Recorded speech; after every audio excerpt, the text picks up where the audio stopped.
Welcome to Leaders Recon, where we will be discussing leadership, warrior skills, and other unique opportunities within the G3 Leader Development Branch. I'm your host, Joshua Carr, and today we're going to be discussing the National Security Council with a former director at the National Security Council staff, Colonel Adam Ake. Sir, welcome to the program. Well, thank you. So you've had quite a background from, I read through your bio there, and we're looking everything from West Point graduate, Rhodes Scholar, deployed, and then served here as a director at the National Security Council staff. So before we dive into like the retirement spiel ceremony of all of your achievements, what's an unusual fact about you that even people that know you might not be as aware of? Well, I'm probably the less important of even within my family, the less important Army officer. So I'm married to the director of the military HIV research program, Colonel Julie Ake, and together we have 4 kids. And so I'm married to a superwoman. So as impressive as I look on paper, I am amply eclipsed within my household. Oh, really? And you, one of your children's at West Point now, is that correct? My oldest daughter, Elizabeth, is a plebe up at the West Point right now. So, yeah. But my wife was very disappointed at her going to a trade school because my wife's a Stanford grad. Oh, really? Yeah, and that was so she decided that West Point was a decidedly second-rate education compared to where she went to school. And when you look at admission standards, I tend to have to agree. So, yeah, it's tough. So she accepted the fact that her brilliant firstborn deigned to follow her father as opposed to following mom's footsteps, at least directly. So, and how did that connection happen with you guys? Did you meet early on in your career, or was that? So we met a couple weeks before I graduated from West Point, and this is one of these stories about how geeks mate. So we met at a conference on Winston Churchill that was sponsored by the International Churchill Society. And for me, it meant getting a free trip to Palo Alto to go read 2 books about Churchill and then talk about him. They had a lot more Stanford undergrads there because it was right in the neighborhood.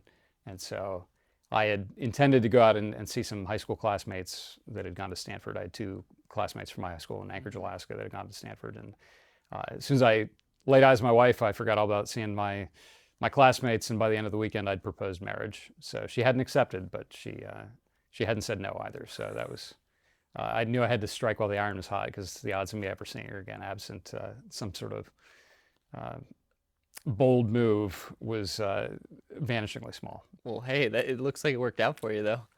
Worked out for one of us.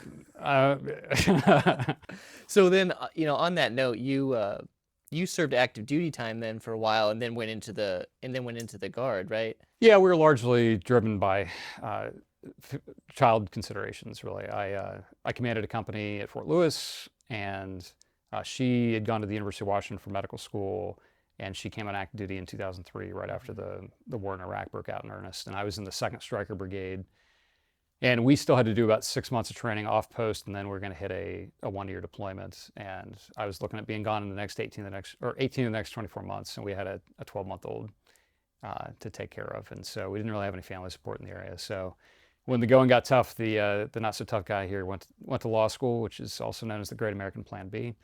And so I commuted up to the University of Washington after my last year commitment. I'd moved up to be the Secretary of the General Staff for First Corps Command Group up there, and then transitioned to the Washington Guard when I found out I could get most of tuition waived by joining the Guard as opposed to going in the Army Reserve.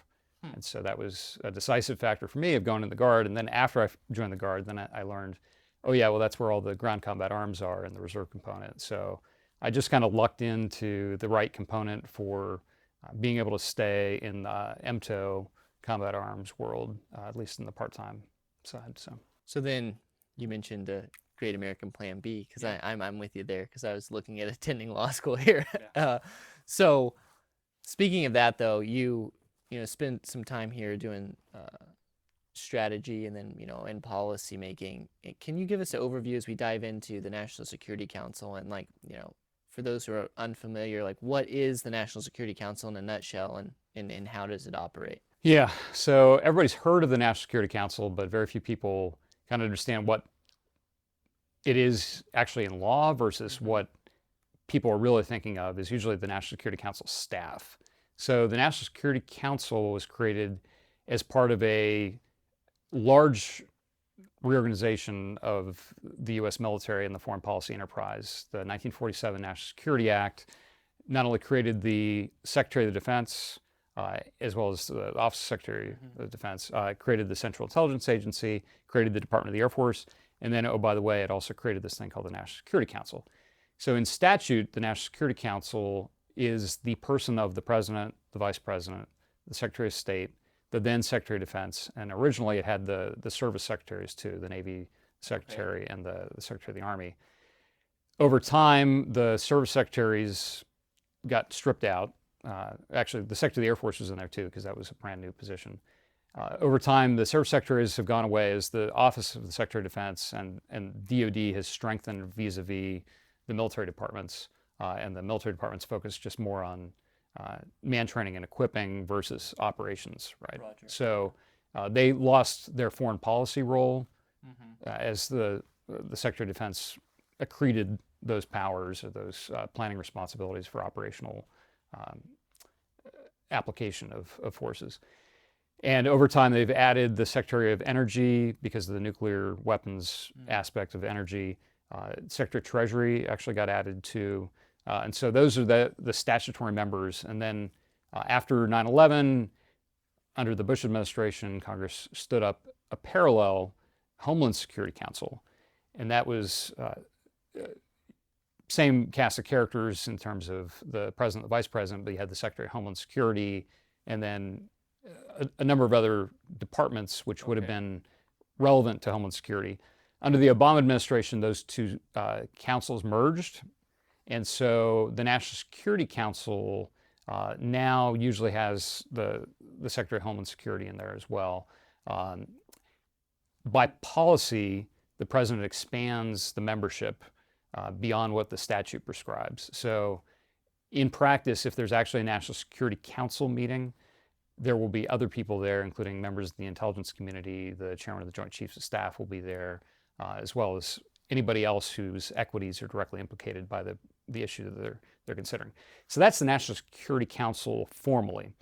What everybody thinks of for the National Security Council is the large staff, which actually isn't even a dedicated staff in the sense of they aren't White House employees. So the staff is made up of detailees primarily from all those constituent departments of the National Security Council. So the big ones, the big donating branches or departments and agencies would be the Defense Department, State Department, the intelligence community, and then Homeland Security would be the other big donators of people. Because there's various levels, right? Am I understanding that? So there's various levels of meetings. Okay. So the staff then organizes and has the powers delegated to them by the president, who delegates powers to the National Security Advisor, which is a completely non-statutory position. It's nowhere in statute. The person, the National Security Advisor, is just another assistant to the president for national security affairs. Each administration, usually one of the first things they'll do is write a executive order in the series that deals with foreign policy, and the names change every administration. In this particular administration, it's called a National Security Presidential Memorandum. And so right now, the governing document for the National Security Council staff is NSPM 4, National Security Presidential Memoranda 4, and that basically gives the National Security Council staff the ability to call meetings to coordinate the foreign policy of the United States. And so the staff is broken up in different ways, but usually there's some continuity of how the staff is organized, and generally it's organized into regional directorates and then functional directorates. And so I was in the Defense Policy Directorate, which is one of the functional directorates that's kind of cross-cutting across all the regions of the world. But then there was a Europe and Russia directorate, there's a Asia directorate, a South Asia directorate, Middle East and North Africa directorate, that sort of thing. So anyway, there's a number of directorates. Each one has a senior director, and then they have a number of policy directors, again, that are mostly detailees from other agencies. And so I was one of those policy directors within the Defense Policy Directorate. So, and then you served there for? Almost 2 years. Almost 2 years. Okay. So then so you worked on defense policy. on that cross-functional team, like, did you get to interact then with a lot of the other groups, or how does that kind of work? Yes. So I attended a lot of regional meetings as the functional representative, and vice versa. The regional folks attend a lot of meetings that the functional directorates hold.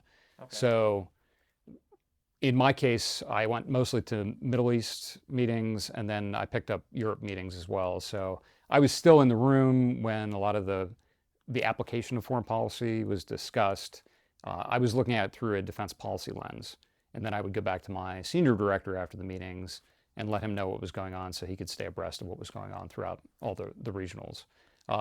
Likewise, if there was something in my wheelhouse where I was calling a meeting and it applied to one of the regional, specific region, not only would they come, but then I would call all the appropriate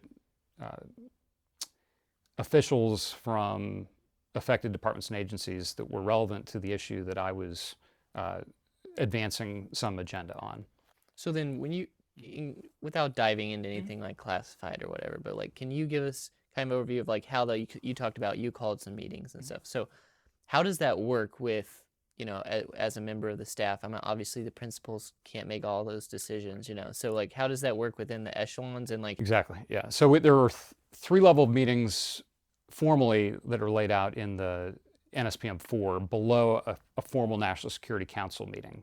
So the lowest level meeting is what we call a policy coordinating committee.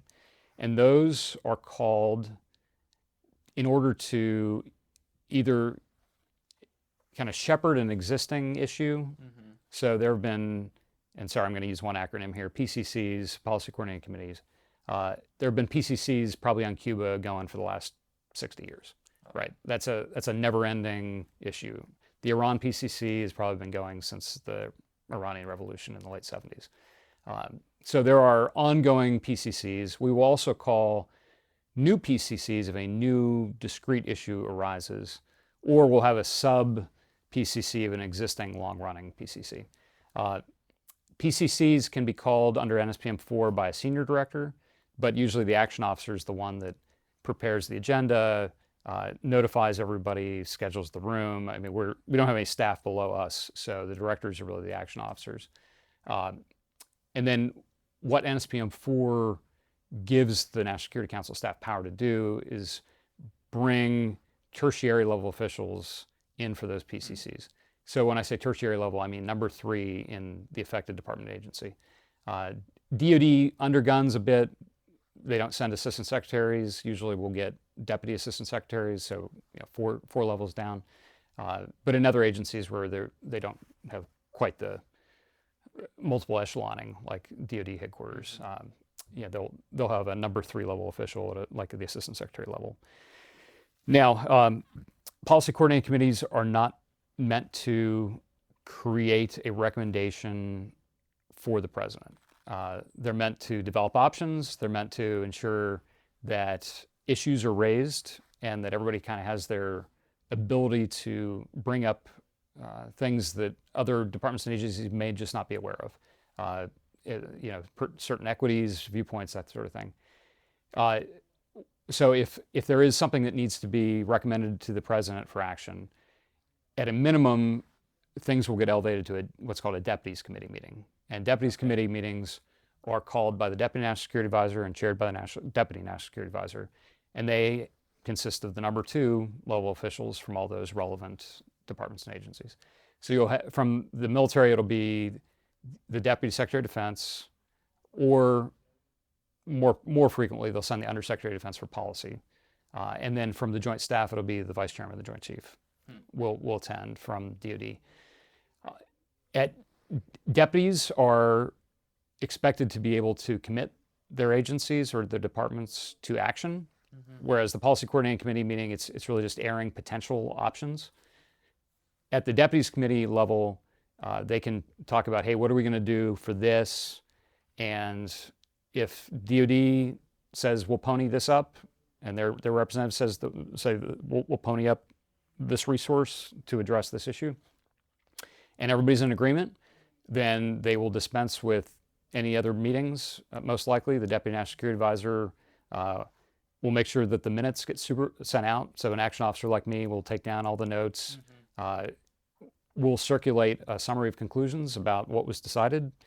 If there's no exceptions taken to that, that becomes the formal document of the interagency decision-making process or recommendation process.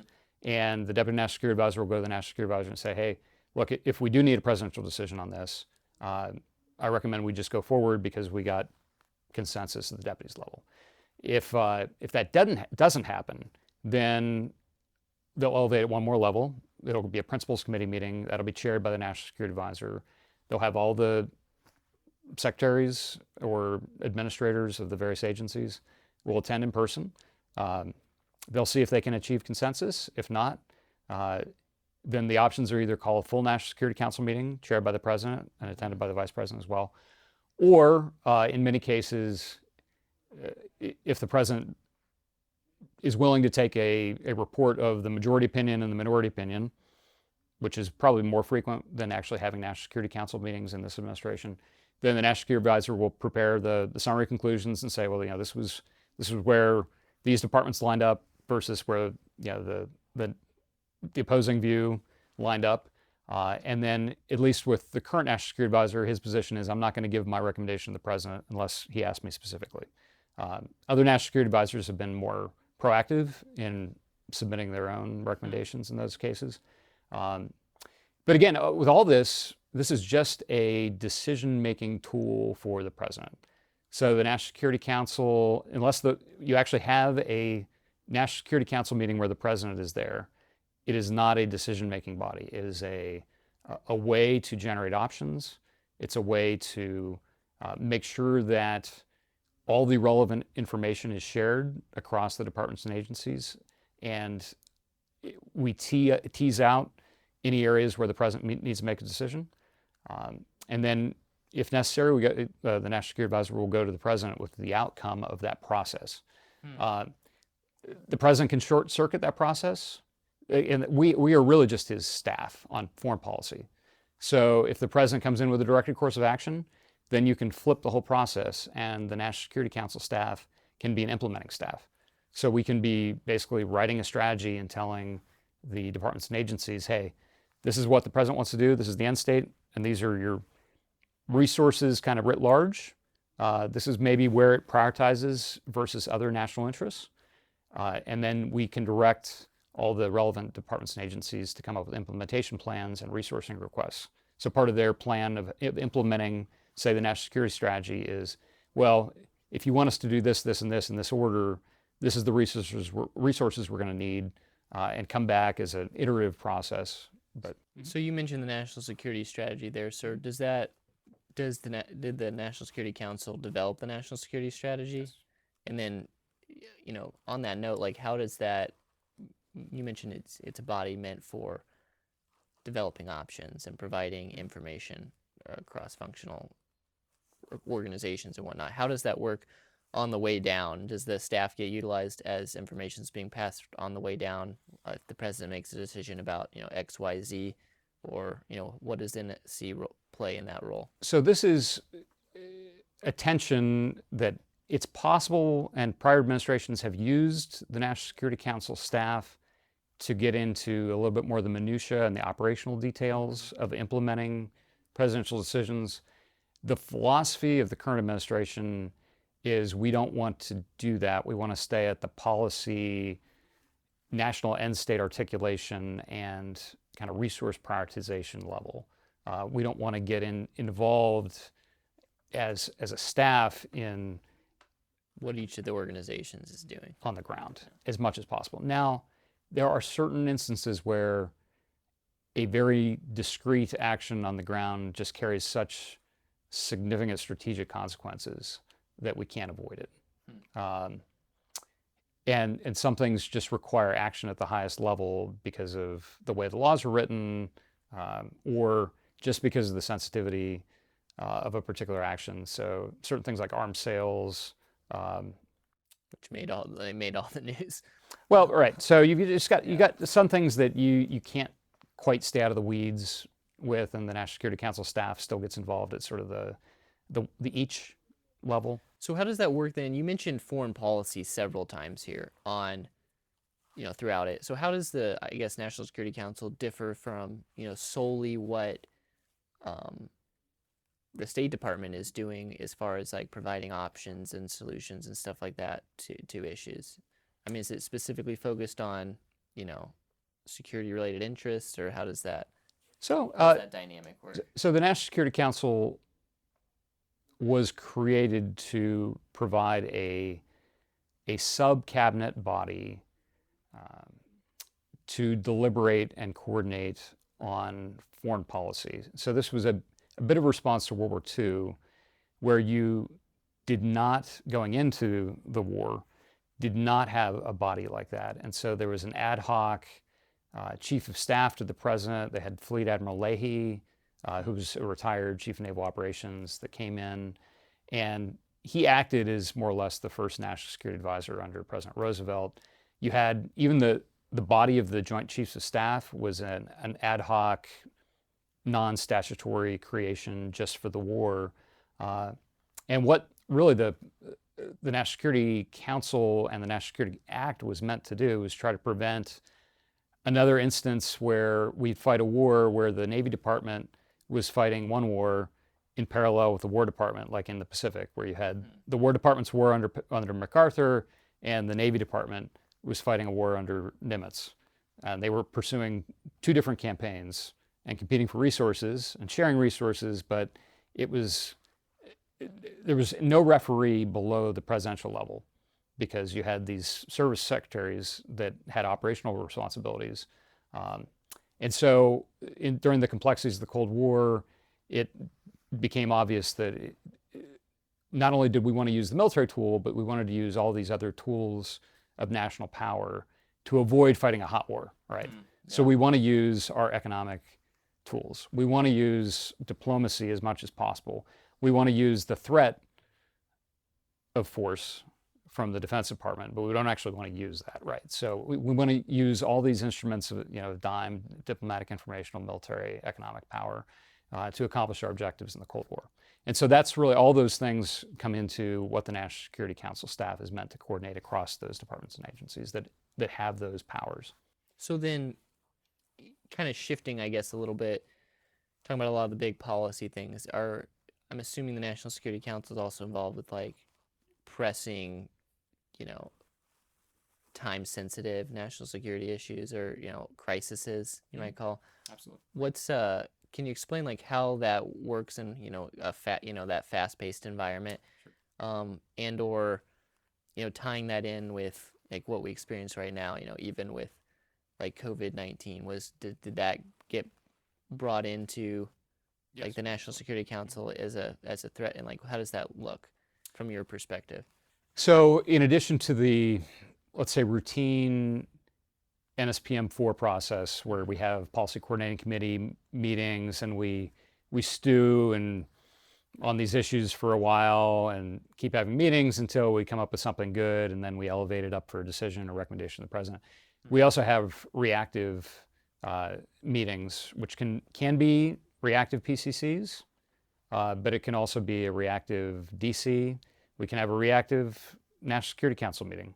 There have been a couple over the last couple of years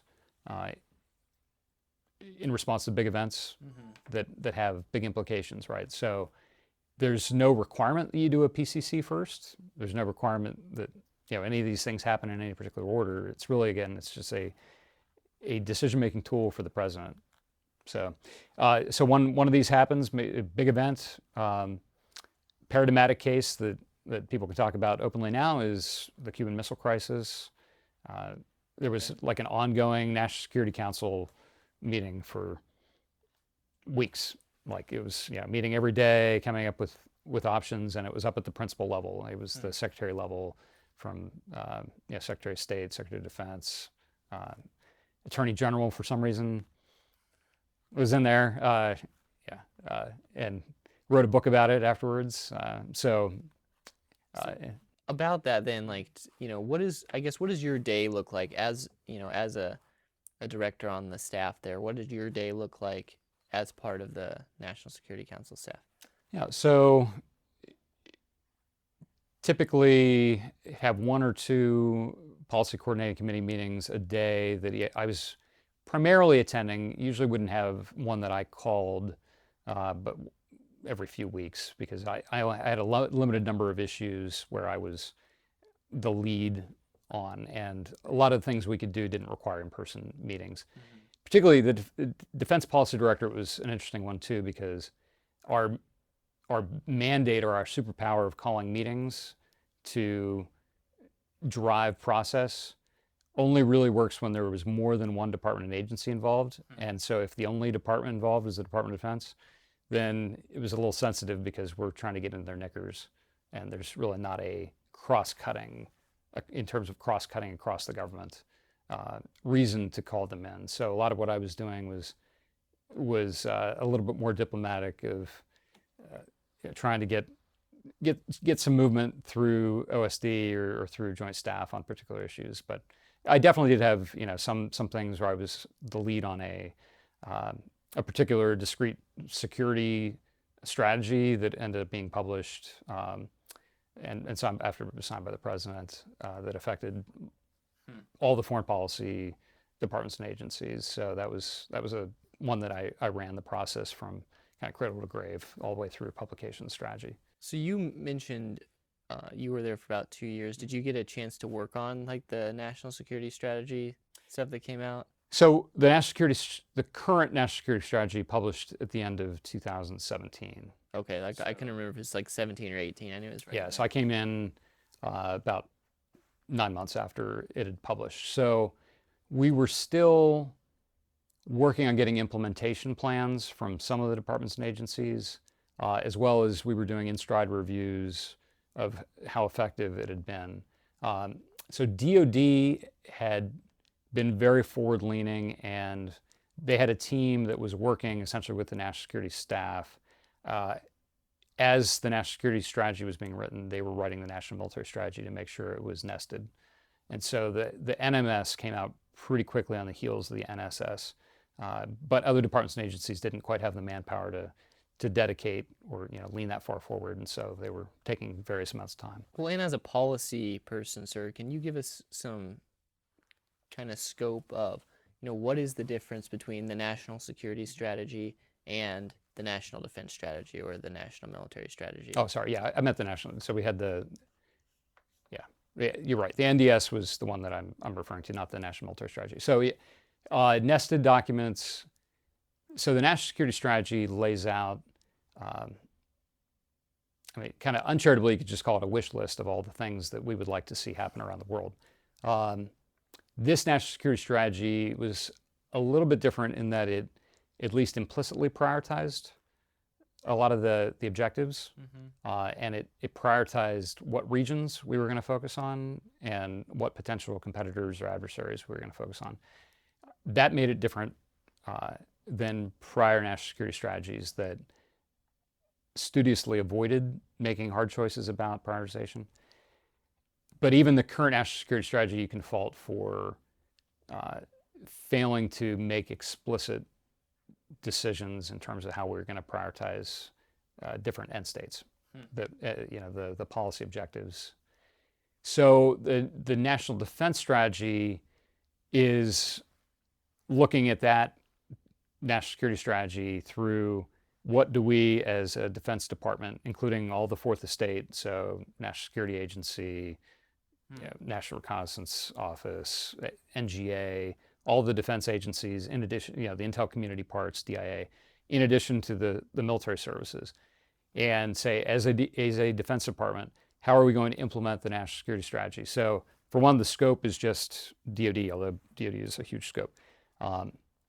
What the national defense strategy did, because the national security strategy hadn't, and I'll credit then Secretary Mattis for making sure that this was included, was an express prioritization as opposed to implicit prioritization. So national security strategy lists priorities but doesn't put numbers in front of them. The national defense strategy said, we are going to focus on great power competition. And basically it was China, and we're going to focus on a revisionist Russia, And then we're going to make a big break, and the number 3 priority, way behind number 2, is the Middle East. And then everything else was even lower. So that's what the National Defense Strategy did. And the Defense Department started running with those types of prioritizations. So it is more of a useful, narrowed guide for the Defense Department. And then that, of course, when it came to what the Joint Staff and the uniformed services were going to be doing, then that became the National Military Strategy, was effectuating the NDS. So then, sir, kind of tying that back into some of your experiences there, I mean, essentially, a lot of the work that you guys are doing is setting huge, sweeping policy that impacts, the entirety of the National Guard too, specifically. But tying that in for guardsmen to understand, like, how does the policy work that is happening, that feeds the national security strategy that you guys are doing on the National Security Council staff impact, guardsmen down in some of the changes they're seeing with the shift to great power competition? So it certainly has a follow-on impact from, the DoD and all the services are very hard ships to steer, right? They're almost like it's like steering a train. Maybe a little easier than that, but nothing's turning on a dime in the Defense Department. And part of that is just the budgeting process and programs. Some of it's the inflexibility in funding from Congress, because it's either earmarked or it's just committed in some sort of program of record that you can't just take a bunch of money and reprogram without going back to Congress over and over and over again.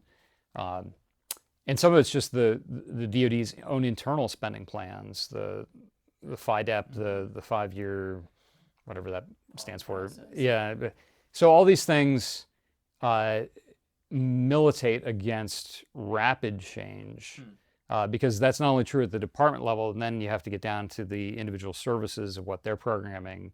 And so the flash to bang of a prioritization change in terms of foreign policy prioritization, the impact is only going to be felt in many cases, unless we're talking about an operational deployment that's short notice. If you're talking about how we're going to be differing our training and equipment and doctrine, all that stuff is a response it's going to take, in peacetime, absent the urgency of active combat. It's probably going to take several years, right, to actually work its way down into what the average soldier in an operational unit is seeing. So you hit it there a little bit on the implications might take years to be felt by line level leaders, but as line level leaders are looking forward, within the Guard specifically, should they be referencing the national, security strategy and the national defense strategy and like looking forward, or where should they kind of look for some of that guidance, that outside of, what they're receiving one echelon above when they're forecasting out training and looking at, their 3 to 5 years out? Yeah, I wouldn't recommend anybody blow off, sort of their chain of commands priorities, right? I mean, that's still what you got to focus on.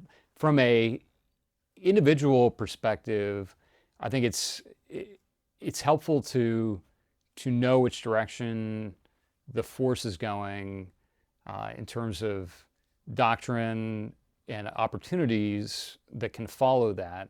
I mean, with just one case in point, we're going to get a lot more involved with rocket-based artillery, right? It's a mission that's going to come to the Army. Some of it could be back to coastal defense. Could be, how do we defend islands against sea-based invasion?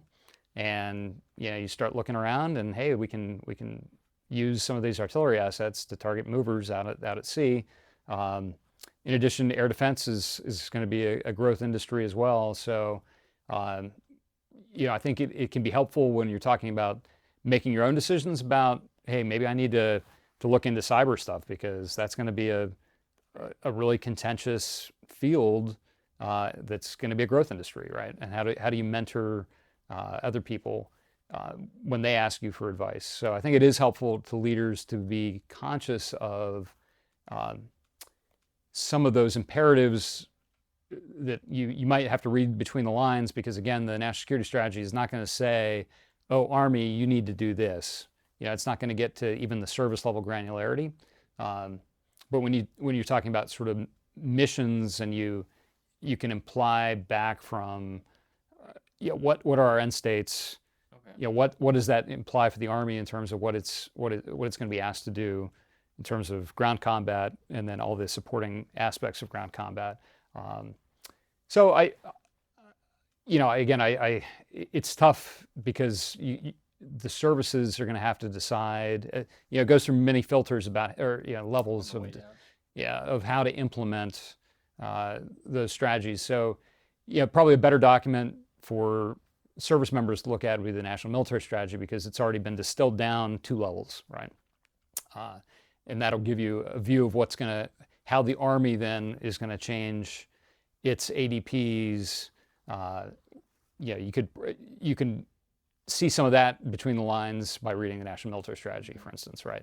And we've seen even some of that already with like some of the restructuring within the IBCTs that they've been doing a little bit. For instance, with the shift to the large scale ground combat and well, and retooling or heavying up several brigade combat teams to armor brigade types. So but again, the services are going to be constrained because of that, the budgeting process, and even the acquisition process. All these other things act as huge retardants for rapid organizational change, especially when you're talking about equipment. I mean, you can do leadership changes relatively quick. You can do training changes relatively quick. It's the material stuff that, just the way the process works right now, between the budgeting and actually the acquisition process, it takes a long time. And then, of course, you don't want to employ new doctrine too much if you're ahead of the actual materials that's going to be needed. It doesn't make much sense to change the doctrine and then not have any stuff to train with. I did that at the 2nd Stryker Brigade, where we turned in all our old stuff, and then we sat and waited for a year, and we actually watched the National Guard Brigade across the highway mobilize, deploy to NTC, and deploy to Iraq before our active duty formation went, because again, we were leaning so far forward in the .milf, the whole transformation process, that we got ahead of the material stuff, and so we had all this doctrine and no vehicles and no material to actually fight with. So it was a little humbling back in 2002, 2003. So talking back then a little bit more on your personal experience as a member or a director on the NSC staff, what was, I guess, like, was there a really unique experience that you had, or memorable experience that you can tell us about, that was kind of the highlight of your time there? So getting presidential approval on anything that you'd been working on was a highlight. I mean, some things for instance, I was directly responsible for handling all the military nominations of 3- and 4-star officers as they came over. That was more routine because the decision had already been done. All we were doing is just doing, a little bit of policy level review for nominees, right? So we weren't really involved in the decision-making process. So that, when the president's signing those, that was just kind of pro forma, like, I didn't take any particular joy in that, but once, if it was something that had been something my boss wanted to work, or something the National Security Advisor wanted to work, or it came in as a request, I think the biggest, probably the one that happened most recently was getting a Presidential Unit Citation approved for the 30th Infantry Division out of North Carolina. So it came in to my desk as a request.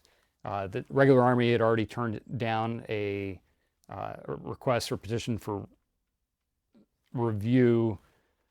Long story associated with it. At one point, the president, then it was called a Distinguished Unit Citation, had been approved by the Army Decorations Board at the end of World War II, but then denied at the service secretary level because they didn't want to approve any more of those at a division echelon. They wanted to push it back down to regiments and below.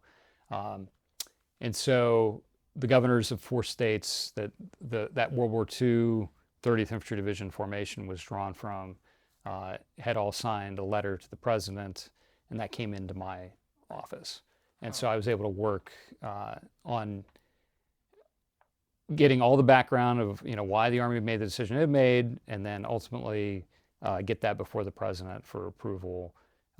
And then I was even invited to the reunion of the 30th this summer, and I went down to North Carolina, and I was there when they were able to hang that President's Unit citation streamer on the division colors, and there were a couple of surviving veterans from the Battle of Mortain, which was the August 1944 battle for which they received the award. Oh, wow. So that was, in terms of like being able to walk it through the whole process and then actually get to see the impacts of the people that it affected. Mm-hmm. That was probably the most. Yeah, it's a super cool experience. Yeah. Speaking of that, like broadening type of experiences, you served there for 2 years, right? Were you 06 going into that position? Is that typically the case? Is it, what kind of billets and like how many guardsmen were you working there? And, what's the, I guess, broadening opportunity there for guard soldiers that are looking to kind of dive in more, like you said, into the policy strategy world of things? Yeah, so when I first got there, there was one other guard officer on the staff, and that was Major General Julie Bentz from the Oregon Guard. And she was actually on her, I want to say her 3rd stint at the National Security Council staff. Oh, wow. And she was a Medical Service Corps officer, but had done her PhD in basically the effects of radiation on people. It was like from a health perspective, I believe. So she had several times been in what we call the Weapons of Mass Destruction Directorate or resilience directorates that deal with kind of preparation for any kind of large-scale conflict like that. And most recently, she had been at Defense Threat Reduction Agency and was detailed back over, and she was the deputy director for the Weapons of Mass Destruction Directorate when I first got there. Oh, wow. So she retired out of that job, and I was the only other guard soldier. The other, then later we got 2 more guard members that came in. One had been an aide to the FEMA director. It was a guard-funded position. He was detailed over to the FEMA director, and then he came over to our resilience directorate to run what did he do? So he was doing exercises, national level preparedness exercises, as well as the resilience director has a pretty heavy FEMA load over there. But so he was able to speak to what the military capacities were because he had been kind of over at FEMA for that role anyway. Mm-hmm. So he was a Florida Title 32 AGR. Unlike Julie Bentz and I were both MDay, so but she had done a lot of ADOS tours using her acquired skills. Mm-hmm. The other guard member that came over had just finished up National War College, Lieutenant Colonel Jay Rose, who had been a prior congressional fellow, and so he'd done a lot of work in legislative affairs, and he came over to work in the legislative office. So again, using a skill that was directly applicable. So he had acquired it on a Title X program, mm-hmm. And he was another AGR officer. So I think right now he's a Title X, but had been Title 32 in Massachusetts was his home state. So if there's guardsmen then that are, earlier on in their careers, they're looking for like, I'd like to have opportunity to contribute in this fashion, like what you did. I guess what's some of your piece of advice to them earlier on? Like when should they look to kind of specialize and get some of those skill sets? And so I think the big takeaway is you're not going to be hired for your martial prowess, right? So nobody is hiring you because you're the best trigger puller or the best shooter or the best artilleryman. That's really not a skill that anybody's looking for at that level. So what you can bring, if you're very, very steeped in domestic support operations, then maybe the Resilience Directorate is a place where you could land. Again, if you've got legislative background, maybe that's a place for you to land. I was just fortunate that I not only am I a lawyer, but I've worked in a number of, I'm a federal prosecutor, so had prior experience working on a task force right after President Obama came into office. I was detailed over from DoD General Counsel's office, where I was there as a civilian, to work on the detention policy task force, which was how we were going to deal with terrorists that we ran into outside of Iraq and Afghanistan. So it was basically like, are we going to keep Guantanamo going? Are we going to switch to federal Article 3 trials, basically trials only in federal court to go after terrorists? Do we want to keep commissions viable as a trial alternative? Do we want to use law of war detention, like what we're doing at Guantanamo, where we basically say until the end of hostilities with these named groups, Al-Qaeda and its successor organizations, that anybody that we run across, we're just going to hold under the law of armed conflict, either until the war ends or they die. So those were the policy issues we were wrestling with, and that was almost like what the National Security Council policy coordinating committees do, so that we had a detailed staff. We were housed over at the Justice Department. We had detailees from a number of places. I was there as a DoD civilian at the time. So that was a good prep for what the process that I came into at the National Security Council. It was a different set of issues, but at least the process was the same. Because we were elevating things and they were going basically directly to deputies committee meetings out of that detention policy task force. So it was, I just had, kind of a interesting confluence of educational background, that made me appealing to somebody that knew who I was and got into a position where he could hire. And then he approached the Guard, and actually he asked the Deputy Director of the Army Guard, even before they approached me, to see whether the Army would be willing to, the Army Guard would be willing to put me on orders for a couple of years so I could go do that. So completely non-standard assignment process, right? I mean, this is, it's very idiosyncratic how anybody gets detailed over to the National Security Council staff. There are some positions where one agency or department always provides the replacement. So for instance, there's a director for strategic capabilities in the Defense Policy Directorate. It's always some nuclear officer, either from the Air Force or the Navy. And DoD knows it has to fill that because it's one of the missions, kind of the no-fail missions. The National Security Council staff has to have people that talk strategic capabilities. Another one was space, and it was always an Air Force officer. I think going forward, it's always going to be a Space Force officer now. And those are always, they always send up 1 stars. So there's always a backfill. But most of the positions are much more nebulous in terms of what the exact portfolio is, because the portfolios just change by administration in terms of what their priorities are, what they want us to work. And so it's very subjective, depending on whatever the priorities of the president are, the national security advisor are, how big they want to make the staff. Again, we talked about, do we want it to be more operational? Do we want it to just be policy? So even while I was in my 22 months there, there was a time I thought I was actually going to have to curtail my tour because they were having the staff. And so the current national security advisor came in and said, "Hey, I don't want a large bloated organization. He had it in his head, I want under 120 policy directors." So when I first got there, we were up over 200. And so it was almost 50% cut in policy directors. Oh, wow. And so I had already started working on my transition documents, and then somebody else left in my office, and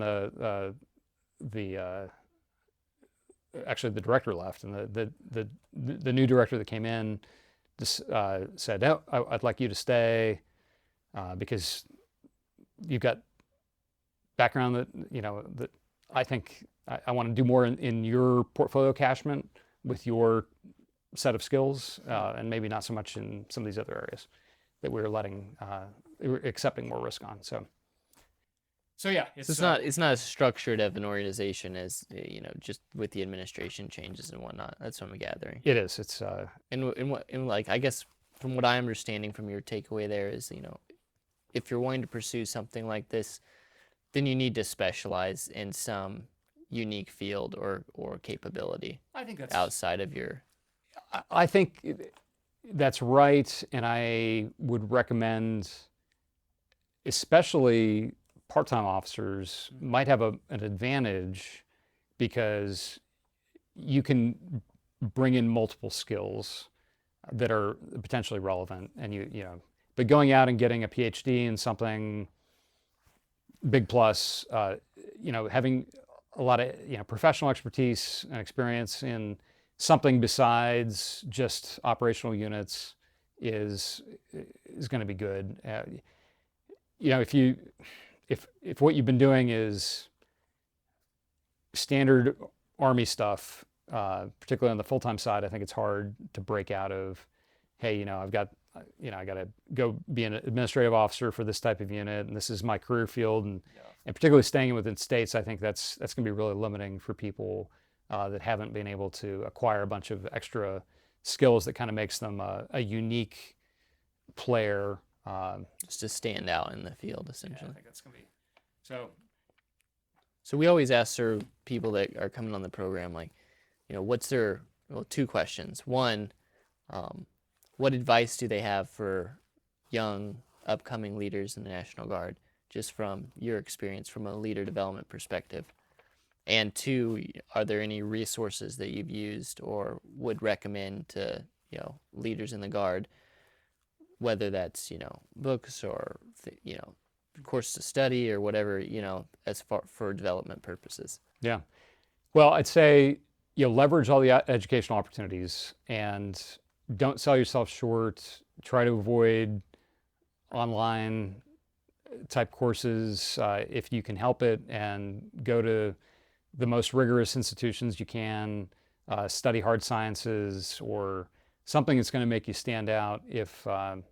Because not just for getting a job like what I had, it's a lot of it is just, hey, look, these hard skills, be it cyber, be it, math, science, engineering, medicine, these are the things that are more lucrative too, right? So they're more lucrative because they're in higher demand. So do the things that are hard, as hard as possible, with an eye towards, applicability to your civilian career. I would say for the Guard, don't forget that, sometimes it's tempting. Hey, I want to chase, multiple ADOS jobs. I feel like some people, even I've been tempted to do it because I feel like, oh, well, it's fun. It's a break from my civilian job. It's comfortable. I just know, I've got status as an officer. I don't have to prove myself in ways that I'm not comfortable doing or in a new field. So I tend, if it's great if you're an AGR, great, stick with that path. But if you are a part-time Guard officer, you need to focus on your civilian career, or Guard member at all. I mean, sorry, not just officer, but NCO, enlisted soldier. Make sure that you are taking care of that civilian career and building your portfolio, building your credential set, because that's really the long game. So use everything the Guard gives you, like I did. I used it for law school, got a law degree, paid virtually nothing between a combination of state tuition waivers, tuition assistance. I took the GI Bill, which was pre 9/11 GI Bill. Unfortunately, it wasn't all that generous, but still, that said, I walked away from law school with absolutely no debts. I think I paid for books, and I had to pay for a transportation pass each quarter at the University of Washington that cost me $35. So I basically went through law school free because of the Guard. And then that's been what I've leveraged to do a bunch of other things since then. So that's what I would say for any junior leader, junior soldier, that's what you need to focus on. But while you're in uniform, be awesome. Yeah. Do the hard things in uniform too, because when you're trying to leverage your guard experience or your military experience out on the outside, yeah, sometimes you can get away with, oh yeah, I was a soldier, I was, I did this and that, and they'll just look at you like, yeah, sure, soldier's a soldier. But the people that sort of know the difference are going to ask, hey, what'd you do? And if you can tell them, hey, look, I was in this particular type of unit. I went to special forces training. I was a aircrew chief. I was an Apache pilot. Something that actually resonates. Then displaying excellence somewhere. Yeah, do the things that require selectivity.